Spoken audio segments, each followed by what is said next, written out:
Now that BleemSync 1.0 has been out for about a week's time, I've been getting a ton of questions about how to set up Retroarch. I'm going to show you guys how to set up Retroarch with all the cores and teach you guys how to set up a playlist of all of your favorite retro games, so that way when you enter Retroarch, you can just simply go to the console in which you want, select the game, and press enter and play it. I'm Steve from Nostalgia, and let's get started.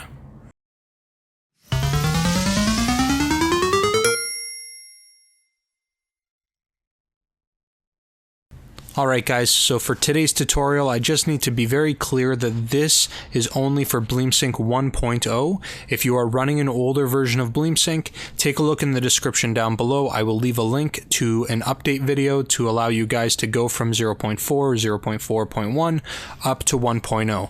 Everything that we're doing here is only applicable to BleemSync 1.0 and Retroarch that is running within the new BleemSync. So with that out of the way, let's go ahead and get started. We're going to go ahead and open up our web browser, and there's going to be a few different things that we need to download. So the first thing that we need to download is a database file, and that database file is going to contain all the different names and information about every single game from every single console. So what we need to do is we need to go ahead and go to this website, buildbot.libretro.com/assets/frontend. I'll be sure to leave a link in the description for all the web pages in the description below. But what we need to do is we need to look for something called database-rdb.zip. We're going to go ahead and download that, and I'm going to save this right to my desktop. The other thing that I want to talk to you guys about in here is you have access to the cheats.zip file. So if you were to download that and you were to extract it, I will show you where it would go, but this is how you would get cheats running on Retroarch as well. And they've even got things like overlays and all of those other things. So this specific link is very handy because you can access all of the different configuration files that you need to kind of tweak up your Retroarch system. But as I said, all we need right now, because we're going to be building databases, is our database-rdb. The next thing that we need to download is the thumbnails. So this is going to be, so as you guys saw in the first part of the video, whenever I went over to a game, it would show the box art of the game. This is how I got the box art. So what I need to do is I need to download the box art for the consoles that I'm going to be installing on my PlayStation Classic Retroarch. For the purposes of this video, I'm going to be installing Atari 2600. So I'm going to download that, save that to my desktop. I'm going to be doing Super Nintendo. I'm going to download that and save that to my desktop as well.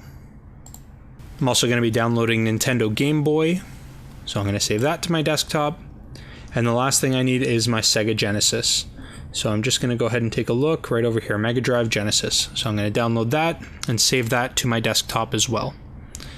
Last but not least, what we need to do is we need to download our cores. So you may already have downloaded cores previously, but when you do a fresh install for BleemSync 1.0, the Retroarch system that is installed with BleemSync doesn't come with very many cores. I think you get an N64 core and you get a PlayStation core. So we're going to go ahead and download the all core zip from this link as well. And again, all these links will be in the description down below. We're going to go ahead and open this. We're going to save it to the desktop. It's going to download. Now, one thing I do want to mention is this allcores.zip does not include the PSP core. So I'm going to download that as well. You have to click on the special folder up top, and there's your core for PSP. So we're going to go ahead and download that as well. And I'm going to save that right to the desktop too. So that's all that we need to do in terms of downloading files. I'm going to go ahead and close our web browser. And as you can see, I've got a ton of stuff sitting over here on the desktop. What we're going to do is we're going to plug in our USB drive directly into our computer. So our USB drive that was in our PlayStation Classic is now going to be plugged into our computer. I do already have that connected, and I'm going to go ahead and double click on it right here. So now that we've got our USB drive plugged in and opened, what we need to do is we need to create a folder in which the games are going to be. So as you can see, this is what's currently on the root of my USB drive. You've got a games folder that's going to contain the games that you had from your PlayStation Classic on the BleemSync side of things, and then you have your BleemSync folders, boot menus, custom builds, logs, Retroarch, etc. What we need to do is right on the root of the folder, we're going to create a new folder. And we're going to label this Retroarch Games. It doesn't have to be cap sensitive or anything. You can label it essentially whatever you want, but I'm going to label it Retroarch Games because then it's easier for me to see it and to access it. Then we're going to go ahead and open up that folder, and what we need to do is we need to put our games in. So I've currently got a few games. What I'm going to do is I'm just going to copy these over, and I'm going to fast forward until it's finished. All right, beautiful. So now that all those games have transferred over, I can go ahead and close up my folder. What I want to mention is that you're going to want to label all of your games within their own folder. So you're going to want to make sure that they're organized in the sense of all of your Game Boy games will be within a Game Boy folder. All of your Atari games will be within an Atari folder. Genesis games will be within their own folder as well. Super Nintendo, same thing. So again, for the purposes of this video, I'm just going to be doing 4 different consoles to kind of give you guys a little bit of a variety there, but you guys can load as many or as few as you want in there, and you don't have to include an entire library of games. You can just include, you know, your favorite games from whatever consoles. So the next thing that we need to do is we need to go back to the root of our USB drive. So as you guys remember, we downloaded an RDB, database RDB file, and we're going to have to right click on that, and we're going to extract that into its own folder on the desktop. So that's right here. On the root of our USB drive, we need to double click on the BleemSync folder. Then we need to double click on OPT. Then we need to double click on Retroarch. Then we need to go to .config and then Retroarch again. And now we've got access to all of our working files inside here. What we need to do is go into the database folder, and there's going to be an RDB folder here. We're going to double click on that, and you can see that it's empty. So what we're going to do is we're going to open up that folder that we just extracted, and we are going to copy everything within it, and we're just going to move it over to our USB drive. There's not that many files, so it shouldn't take long at all. So as you can see here, there's all the different consoles that are being covered. You've got Atari all the way up to things like VTech, vSmile. You've got all your Sony PlayStation consoles. You've got Sega in there. You've got your Nintendo consoles. Everything's in there. And within those database folders, or sorry, those database files, it'll have all the information to every single game and everything that's pertinent to it. So that way we can create those playlists. Next, we can go ahead and close the databases.rdb folder, and we can go back again to the root of our folder. And the reason I'm going to go back to the root of the folder is because I'm going to show you the entire pathway to get to every single thing. And the reason why we want to do that is just so that way people don't get confused, because there are a lot of folders to navigate within. So now that we're back at the root of our USB drive, we're going to again double click BleemSync, OPT, Retroarch.config, Retroarch again, and then from here what we need to do is we need to put in the cores. So we're going to double click on the cores folder, and you'll see in there I've only got 2. So I've got Mupin 64 Plus, and then we've got the PCSX rearmed core. So that we've got our PlayStation core and we've got an N64 core.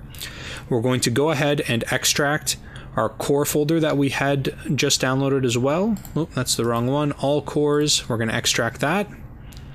And while we're at it, we will extract our PSP core as well, because that's also going to go inside of this folder. We're going to open up our all cores, and the same thing as well. We're going to go ahead and copy everything, and we are just going to kick it over. So now it's going to ask us if we want to replace the existing cores that were on there, and we can go ahead and replace them. They are the same core, nothing's changed, so we'll replace the files. Perfect. So now that that's done, we're going to close this. So now we're going to open up our PSP folder, and this is going to be a little bit different. So what we need to do inside that PSP folder is a Retroarch folder. We're going to double click on that, and you can see there's a .config and a system folder. We only want to open up the .config folder, and inside that there's another Retroarch folder. We're going to double click on that, and then we've got a core folder, and we've got a Retroarch core options configuration. So what we need to do is we just need to go back one stage outside of the core folder, back to our main folder within our Retroarch, and you can see here there's a retroarch-core-options.config. What we're going to do is we're going to copy this, and we're just going to replace the one that's existing there. So we'll say yes, and then we're going to double click on cores, and there's our core. So we need to go back into our core folder, and we're just going to click and drag this in here. Perfect. So now we've got our PSP set up on our Retroarch build, so we can go ahead and close that. And I'm going to go right back to the root of the drive, just so that way I can show you guys the pathway again. The next thing that we need to install is all the thumbnail images. So we're going to double click BleemSync, double click OPT, retroarch.config, retroarch again, and then you can see on the bottom there's something called thumbnails. If we open this folder, it's also going to be empty. So I'm going to go ahead and move these out of the way since we don't need them anymore. I'm going to move everything that we don't need just off to the side. Perfect. So we should be left with our Atari, Super Nintendo, Game Boy, and Sega Mega Drive. And actually, I'm going to move these a little bit farther just so they're out of the way. So what we're going to do is we're going to go ahead and extract these folders to our desktop.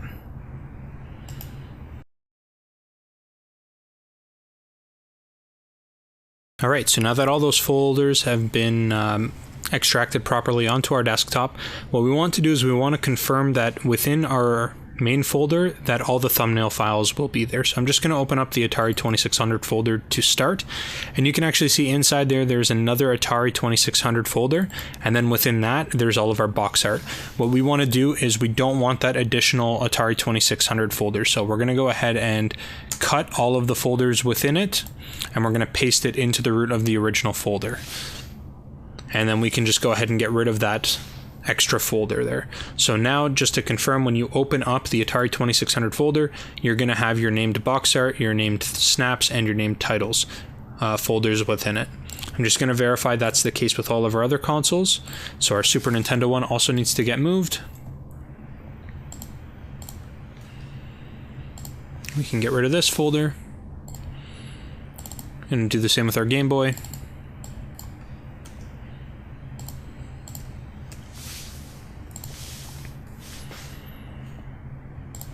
And then Sega Mega Drive.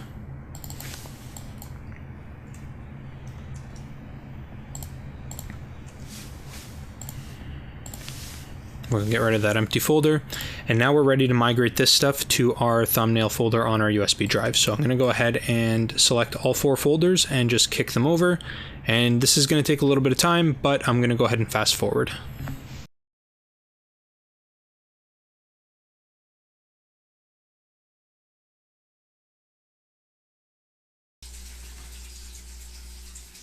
Alright guys, now that that's done, I do want to talk about that really quickly. That does take quite a while because you are transferring a large amount of image files over into your USB drive. There's a couple different ways that you can do it. You can either do it the way that I had done in the video, where I extracted the folders directly to the desktop and then I transferred them over. Alternatively, if you right click on those zip files and you choose a location to extract, you can extract them directly into the thumbnails folder on the USB drive, and that'll save you about 50% of the time. So I didn't do that in this video, but if you are feeling confident with that software, feel free to do that. The other thing I want to mention is, clearly for this video I'm only loading up 4 different consoles, but if you had PlayStation games or PSP games or Game Boy Color games or Game Boy Advance games, you're going to need all the corresponding thumbnail artwork as well. So make sure you download whatever it is that you need and you transfer it in. You don't have to do it all on the first try. You can load up a bunch of games now and then you can always add to it later, but this is going to be the same process. You'll essentially just repeat the process. But other than that, I'm going to go ahead and close this USB folder now. We're done with the computer. We're done with our USB drive within our computer. Now we can go ahead and safely remove our USB drive, and we can pop it into our PlayStation Classic, and we're going to go ahead and switch over to the PS Classic now. Alright guys, now that we're back on our PlayStation Classic, the next few steps are actually really easy. So what we need to do first is we need to navigate over to the far right, and there'll be a little plus category. You can see right beside it is the internal memory card for the PlayStation Classic with the 20 built-in games, and right to the left of it there's something that's a scan directory and scan file. this is what we're going to use to create our playlists. So as you guys recall, we loaded up the databases, so now the PlayStation Classic has access to all the different game lists for all the different consoles. What we're going to do is we're going to scan a directory and we're going to match the games that we've loaded onto our USB drive to the games that are in that database, and we're also going to match it up automatically with the artwork that we loaded up into the thumbnail drive. So first thing we're going to do is we're going to go to scan directory and press X, and then we're going to try to choose a directory. So we're going to scroll down to the media folder, which is going to be our USB drive. And if you guys remember, we loaded everything right into a Retroarch games folder right on the root of the drive. And the reason why I put it there is because it makes it much easier to navigate to. You can load it up pretty much anywhere. You can go in Retroarch and you can put it in where all the other files were and all the other folders that we were working with were. But then you have to navigate all throughout all those folders to get there. And I find having it right on the root of the drive makes it much easier to access. So Retroarch games, we're going to press enter. And you can see here's our 4 folders that we have our games. We've got our Atari 2600, Game Boy, Sega Genesis, SNES. You can scan the directory right from here and it will automatically load them up and put them into the correct categories. But because we are dealing with, I would say, a beta released version of Retroarch and things aren't perfect, I would recommend going into each individual folder and then scanning the directory from there. So for example, I would enter in on Atari and you'll see there's no items. And that's what we want, so we're going to go ahead and scan the directory. You're going to notice along the bottom of the page, it's going to have a number that's going up. Right now we're like, I don't know, 50 out of 250 items being scanned, and you can see all of the items that are being scanned along the bottom of the screen. We're going to have to wait until that's finished. We can't do anything else. You can move around, but you can't do any other directory, so we're going to go ahead and wait. Perfect. So you can see scanning of directory finished. Now we can back out of it, and just to show you guys what that's going to look like, if we go all the way back, you can see now there's a new icon to the right of us, and that is going to be our Atari. So you're looking over here and you're like, okay, all the games are here. That's great, but there's no artwork. What's going on with this? And it's just a glitch. If you scroll over to the right and go back to your main menu and you scroll back, all your artwork is going to be there now. So one thing you'll notice is some games don't have artwork. And that's just because the database and the artwork files that we've loaded up just didn't have this specific game, or if there was something misspelt with the ROM itself and it wasn't able to match it. But for the most part, it's pretty good. I mean, Atari's hit and miss. There's probably, I'd say, 90% of the ROMs and the games will have the proper information, so that way it can link up with games. But now we're just going to repeat the process. And we're going to finish off the rest of our game. So we're going to go back to the plus, scan directory. We're going to choose our media folder again. We're going to go down to Retroarch games. And next we're going to do Game Boy. We're going to scan this directory and we're going to let it scan. Okay, so scanning of directory is finished. What I will tell you guys is that depending on the size of the ROMs, it does take a while. So this is not a quick process. This is not something you can sit down and finish in 5 minutes. Depending on the number of ROMs you've got and depending on the size of each ROM and which console it's for, it does take time. So if you're going to start scanning things like N64 ROMs, it's going to take longer. If you're going to start scanning things like PlayStation ROMs, it's going to take longer. So just keep that in mind when you guys are doing it. Make sure you're leaving yourself enough time. But other than that, it's pretty cut and dry. So we've just completed the Game Boy. We're going to press back, the circle button to get back, and we can jump right into Sega Genesis and we'll scan this directory as well. Okay, so that one is finished as well. So that directory is about 550 games, and that took about 3 minutes. So just keep that in mind when you guys are building your directories. It does take time. This is not a quick process like I mentioned earlier. Now we're going to go ahead and finish up with our SNES, scan this directory, and this is 492, and I'm going to go ahead and fast forward through this as well. Okay, so that one took a little bit longer as well. That one was about 6 or 7 minutes, but that's pretty much it. So we have now loaded up all of our directories, and I can show you guys that right now. So as you can see, none of the games artwork are showing, but as soon as you kick over to the side and then you come back, it is there. And that'll only be the case after you've loaded them. Once you've turned off your console, turn it back on, the artwork will show up properly. So just scrolling through, you can see that for the most part, the games are all there. and the artwork is all there. So it looks really good, and this is much easier to access your games. So the next thing that we need to do just to make sure everything is running properly is we have to assign the emulators, or which cores we want to run for each console. We are currently going to assign 5 because we are going to also include our PlayStation Classic internal games. So what we need to do is we need to go over to the far left where the main menu is. To the right of that, there's our settings column. We're going to scroll all the way down to playlists. We're going to press X on playlist, and you can actually see as soon as you start going down, it jumps right into your playlist. So this is your Nintendo, Super Nintendo Entertainment System, Sega Mega Drive, Nintendo, Game Boy, Atari, and PlayStation Internal Classic. And to the right of them, you can see that there's an NA. If you leave it as NA, when you go to load one of the games, it'll give you a whole list of different emulators. But what we're going to do is we're actually going to press the right arrow key, and we are going to look for an emulator for Super Nintendo.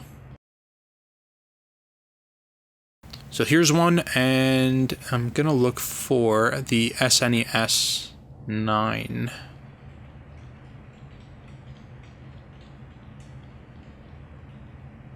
There we go. SNES 9X. So we're going to use that one. That's just the emulator of my choice. You can use whatever SNES emulator you want.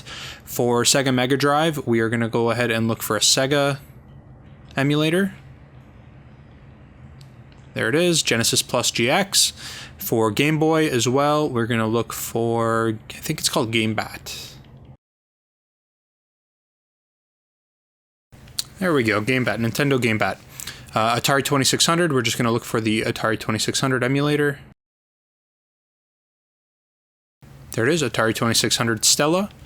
And for the PlayStation Classic, we're just going to use the PCSX Rearmed. So now that we've got an emulator set for all of our consoles, that's great. What we want to do is we're going to press the circle button, and we need to save our configuration. So we're going to go down to configuration file, and we're going to save the current configuration. What it's going to do is it's going to resave your retroarch.config. Everything else will be the same, but the only thing that's changed is now that we have our default emulators for those playlists. If you don't save the current configuration, when you turn off your console and turn it back on, the emulators that you selected in the settings won't be saved, and you'll have to redo the whole process over again. So just remember to do that, just so that way you don't have to deal with it later. And other than that, you're good to go. This is how you set up the playlists for all the games that you want to run any of your other retro games. Just to show you guys that it is currently working, I'm going to load up a Super Nintendo game, and I'll just kind of do one at random. Let's pick Separation Anxiety Spider-Man.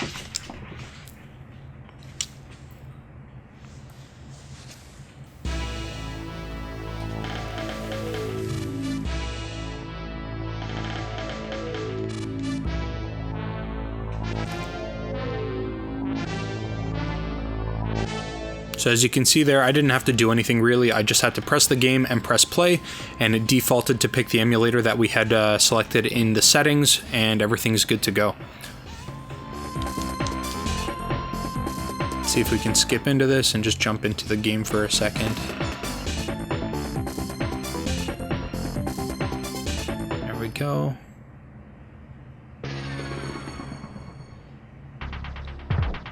There we go.